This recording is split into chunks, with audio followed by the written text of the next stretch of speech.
Hello everyone, welcome back to my channel. আজকে আমি তোমাদের সাথে শেয়ার করব একটি ডিম দিয়ে 6টি কাপকেক রেসিপি।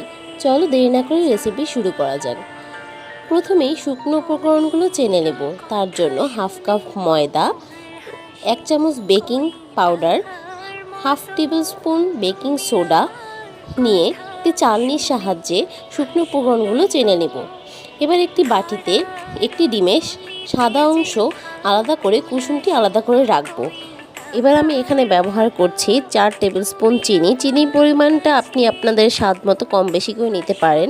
এবার একটি ইলেকট্রিক বিটারের সাহায্যে লো স্পিডে বিট করে নেব 1 মিনিটের মতো। এরপর চিনির পরিমাণ ভাগে ভাগে 3 বারে দিয়ে বিট করে নেব। আরও 5 থেকে 6 মিনিট বিট করতে হবে। এবার কুসুম অংশটি দিয়ে বিট করে নিতে হবে আরও 1.5 থেকে 2 মিনিটের মতো। ডিমের ফোম এ পর্যায়ে আসার পর হাফ